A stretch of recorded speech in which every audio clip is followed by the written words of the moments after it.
ओम नमो भगवते वासुदेवाय नमः। आप सभी का मेरे YouTube चैनल भक्ति सागर में पुनः स्वागत है। आज के अपने इस वीडियो में हम कार्तिक मास के छठे अध्याय का महात्म्य सुनेंगे तथा कार्तिक मास में सुने जाने वाली कथा इल्ली और घुड़ की कहानी सुनेंगे। व अंत में विष्णु भगवान की आरती करेंगे।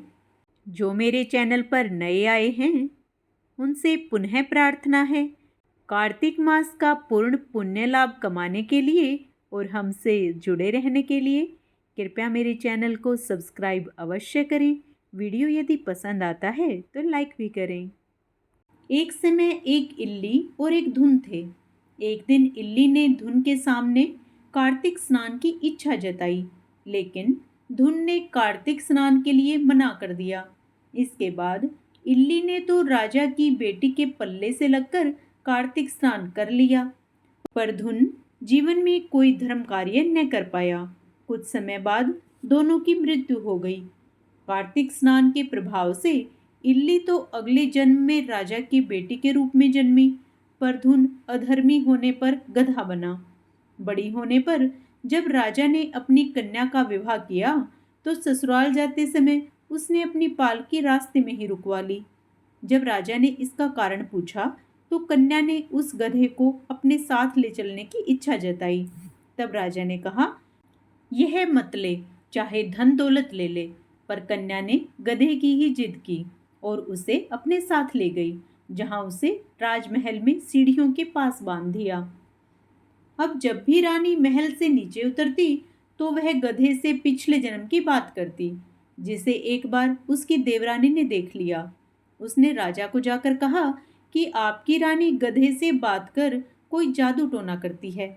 इस पर राजा भी छिपकर उसे देखता है तो वह उसे भी गधे से बात करती नजर आती है।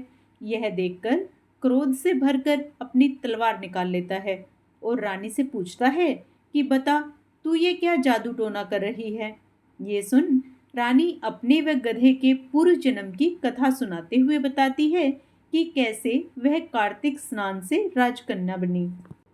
कार्तिक स्नान का महत्व जानकर इसके बाद राजा ने भी रानी के साथ कार्तिक स्नान करने का फैसला किया, जिसके बाद विधि पूर्वक कार्तिक स्नान करने पर राजा का महल धन धान्य से भर गया।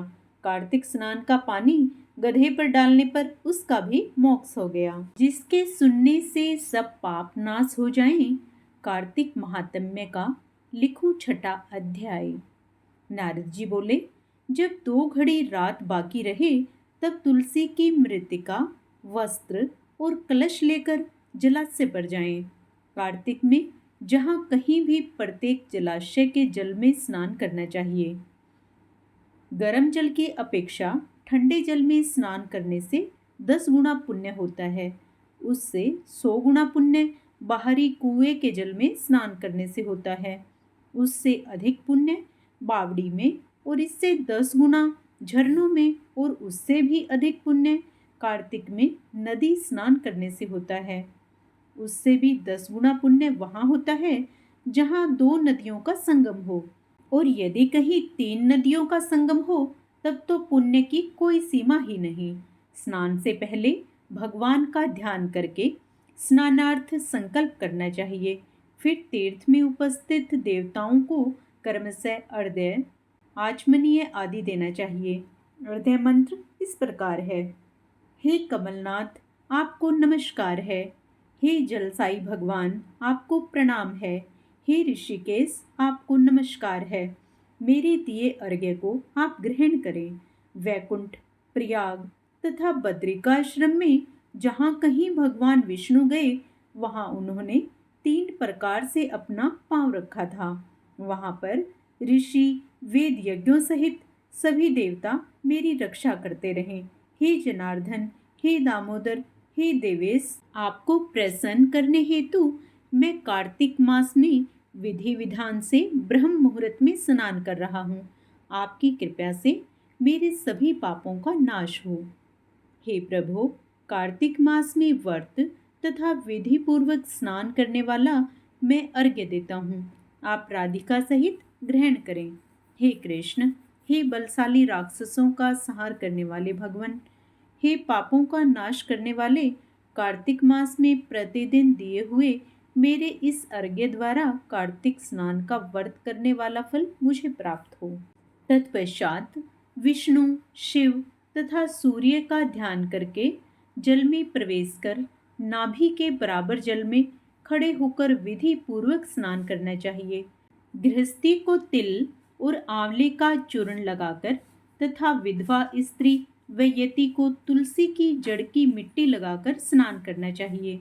सप्तमी, अमावस्या, नवमी, त्रयोदशी, द्वितीया, दसवीं आदि तिथियों को आंवला तथा तिल से स्नान करना वर्जित है।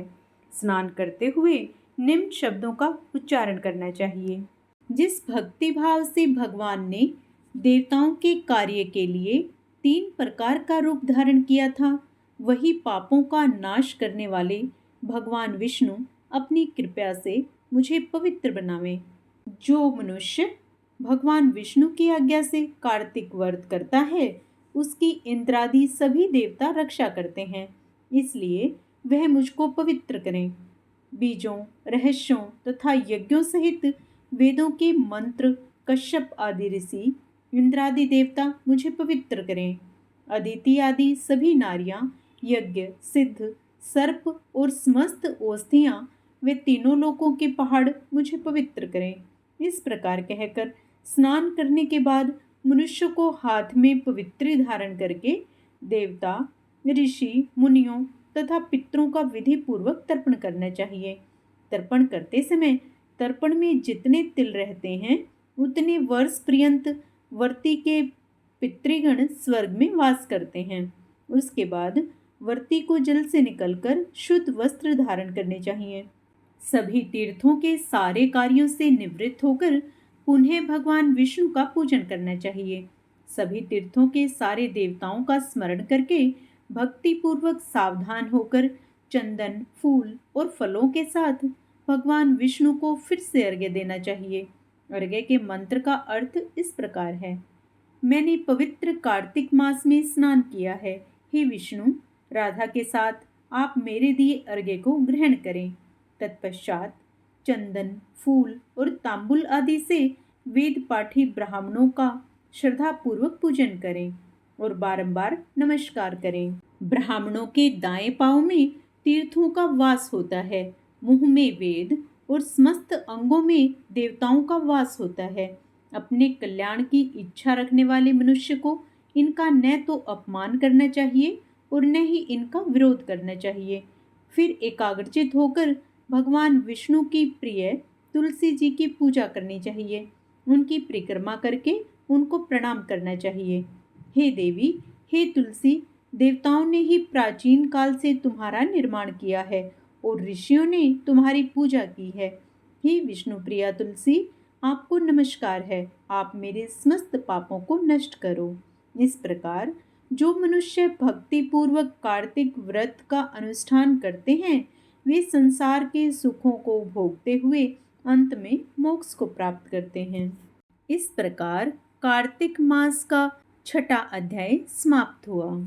अब हम सब मिलकर विष्णु भगवान की आरती करेंगे। ओम जय जगदीश हरे, स्वामी जय जगदीश हरे। भक्त जनों के संकट, दास जनों के संकट क्षण में दूर करे। ओम जय जगदीश हरे। मात पिता तुम मेरे, शरण पड़ूं मैं किसकी। स्वामी शरण पड़ूं मैं किसकी। तुम बिन और ना दूजा, प्रभु बिन और ना दूजा। आस करूं जिसकी। ओम जय जगदीश हरे। जो ध्यावे फल पावे, दुख विन से मन का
विषय विकार मिटाओ, पाप हरो देवा, स्वामी कष्ट हरो देवा, श्रद्धा भक्ति बढ़ाओ, श्रद्धा प्रेम बढ़ाओ, संतन की सेवा। ओम जय जगदीश हरे। तन मन धन सब कुछ है तेरा, स्वामी सब कुछ है तेरा, तेरा तुझको समर्पण क्या लागे मेरा। ओम जय जगदीश हरे। भगवान विष्णु व माँ लक्ष्मी आप सभी पर अपनी कृपया दृष्टि सदा सर्वदा बनाए रखें।